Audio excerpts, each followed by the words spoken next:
Healthy beginning hopeful future. వీళ్ళంతా ఏ college వాళ్ళమ్మా? ఏదమ్మా? PSK.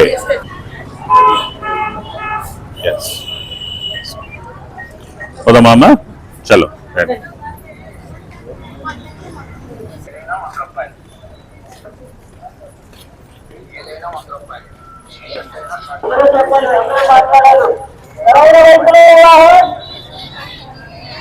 ఆసుపత్రి ప్రభువాలు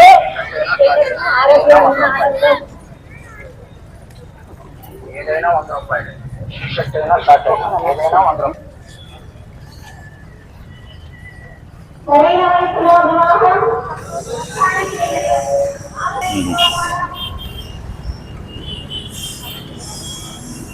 నో ప్రాబ్లం రండి.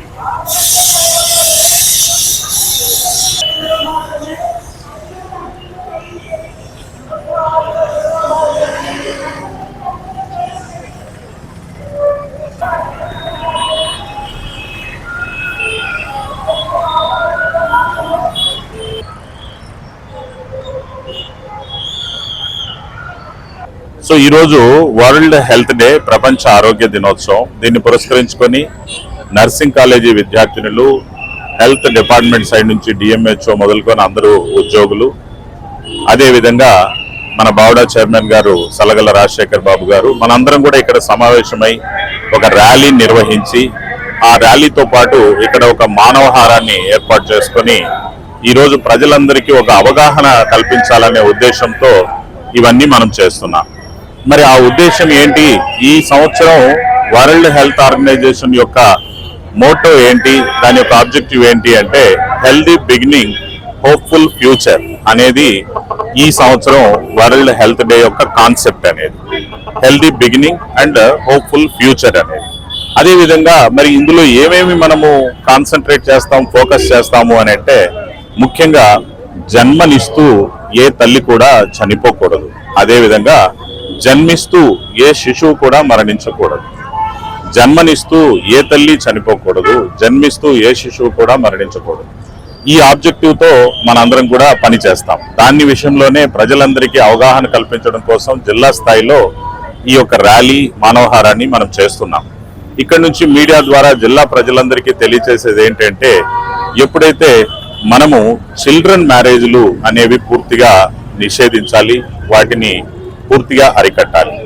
అంటే సరైన వయసు వచ్చేదాకా ఆ పిల్లలకి మ్యారేజ్ చేయడం వల్ల వాళ్ళకి ప్రసవ సమయంలో ఇబ్బందులు, అదేవిధంగా ఆ శిశువుకి కానీ ఆ తల్లికి కానీ ఆ ఆరోగ్యపరమైన ప్రాణాంతకమైన పరిస్థితులు ఉంటాయి. కాబట్టి మనకు అమ్మాయి అయితే కనీస వయసు 21 సంవత్సరాలు, అబ్బాయి కనీస వయసు 23 సంవత్సరాలు.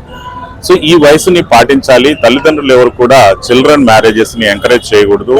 సామాజిక కార్యకర్తలు కానీ, హెల్త్ డిపార్ట్మెంట్ కానీ, అంగన్వాడీలు కానీ ఎక్కడైనా చిల్డ్రన్ మ్యారేజ్ అనేది గమనించినట్టయితే జిల్లా యంత్రాంగానికి తెలియచేయాలి. జిల్లా యంత్రాంగం సరైన చర్యలు తీసుకొని వాటిని ఆపడం జరుగుతుంది. తల్లిదండ్రులకి కౌన్సిలింగ్ ఇవ్వడం కూడా జరుగుతుంది. వాటిని జరగకుండా నిషేధించి ఇబ్బందులు రాకుండా చూడడం అనేది జరుగుతుంది. సో దీనితో పాటు ఎవరైతే మరి ప్రభుత్వం నిర్ణయించిన ఆరోగ్యపరమైన వయసులో కూడా ఎవరైతే గర్భం దాలుస్తారో వాళ్ళందరికీ కూడా పూర్తి స్థాయిలో ప్రభుత్వం అందిస్తున్నటువంటి సహాయం ద్వారా అందే మందులు కానీ, పీరియాడికల్ గా వచ్చేసేటువంటి చెకప్స్ కానీ, వాళ్ళకి పీరియాడికల్ గా ఇచ్చేటువంటి ముందు జాగ్రత్తగా ఇచ్చేటువంటి టీకాలు కానీ, మందులు కానీ ఇవన్నీ సక్రమంగా వాడుకోవాలి.